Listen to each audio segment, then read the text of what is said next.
वो हिंदू माता को चौराहे पर काटेंगे, पर वोट बैंक के सौदागर उनका ही थूका चाटेंगे। खून देखकर जो हंसते हो, लानत है ऐसे भक्षक पर कानून का डंडा चलता है भोले भाले गौ रक्षक पर। कल वो त्योहार मनाएंगे खाल मांस हड्डी से, पर नौकरशाही को मतलब है बस नोटों वाली गड्डी से। एक तरफा ही बोझ डालकर मेरे समाज को छला गया, भाईचारे के सियांचे में बचपन से उसको ढला गया। पर अब क्या कह रहा हूं, अब प्रतिकार दिखाना होगा, न काम चलेगा भाषण से। गौ भक्त के कष्ट न झेले, यह कोशिश हो सिंहासन से। अब आपकी मां का कोई बलात्कार कर रहा हो और आपसे यह कहने के लिए कहे कि यहां तक कि आप प्रशासन को सबूत दे रहे हो, तो अब आपके मां के बलात्कार हो रहा है लेकिन आप प्रशासन को सबूत दे रहे, उसके खिलाफ न्याय की गुहार लगा रहे हो, तो आपको कहा जाएगा कि आप काफिर हो और तुम्हारे मां का बलात्कार करना उसका मजहबी अधिकार है। हां, अब चौंक जाएंगे, लेकिन कुछ ऐसा ही गौ रक्षकों गौ सेवकों के साथ हो रहा है। वो कह रहे हैं कि हमारी गौ माता की बकरीद पर हत्या हो रही है, तो कहा जा रहा है कि तुम कानून व्यवस्था खराब कर रहे हो, तुमको जेल में डालेंगे, तुम अगर भाषणबाजी करोगे तो अपराधी ठहराओगे, और अगर तुम की जगह तुम हम बनकर जाओगे और संवैधानिक तरीके से प्रदर्शन करोगे तो जानवरों से भी खतरनाक तरीके से उनको डंडे से मारा जाएगा। मैं कोई इस्लामी मुल्क या सुल्तानों के समय की बादशाहत के फरमानों की बात नहीं कर रहा हूं, 2025 में हिंदुस्तान की बात कर रहा हूं। क्या भी गौ रक्षा अपराध है? क्या गौ माता की रक्षा की बात करना अभी भी गैर कानूनी घोषित हो चुका है?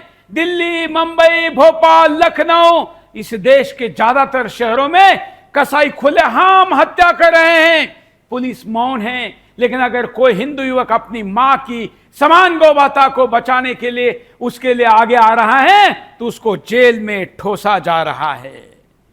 इसके खिलाफ कोई बोले ना बोले, हम बोलेंगे, सत्ता को सवाल पूछेंगे और चाहे तो सड़क पर उतरेंगे, लेकिन न्याय मांग कर रहेंगे। विस्तार से मुद्दे को देखते हैं।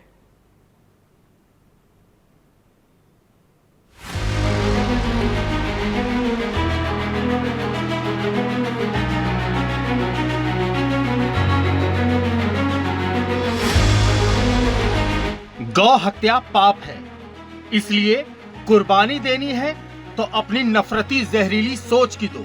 कुर्बानी देनी ही है तो अपने जिहाद की दो। कुर्बानी देनी ही है तो गद्दारों की, देशद्रोहियों की दो। लकड़ी के, मिट्टी के बकरों की दो। वर्चुअल बकरीद क्यों नहीं मनाते?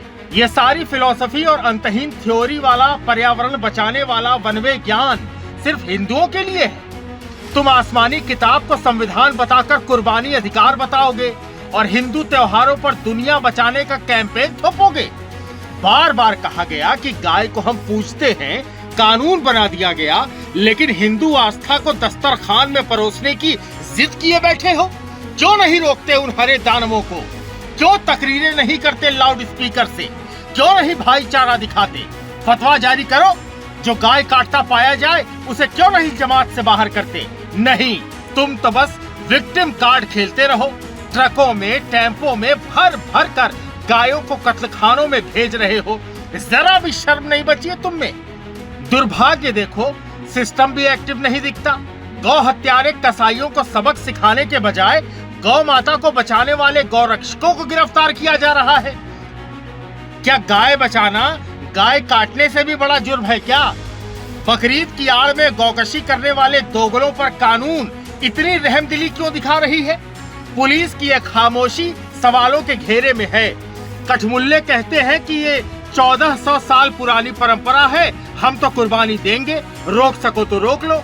अगर खुद को अल्पसंख्यक कहने वाले, खुद को सताया बताने वाली कौम बहुसंख्यक हिंदुओं की आस्था को डंके की चोट पर काट पीट रही है, खुला चैलेंज कर रही है, तो समाधान क्या है? जिहादियों की मनमानी कौन रोकेगा? नाकारे सिस्टम की चुप्पी कौन तोड़ेगा? क्या हर बार की तरह हिंदुस्तान का 100 करोड़ हिंदू और जनमत से चुनी सरकार बेबस और लाचार होकर गौ माता को कटता देखती रहेगी? खून की नदियां बहती रहेंगी? इस नपुंसकता का इलाज कब और कौन करेगा? Bureau report, Sudarshan news.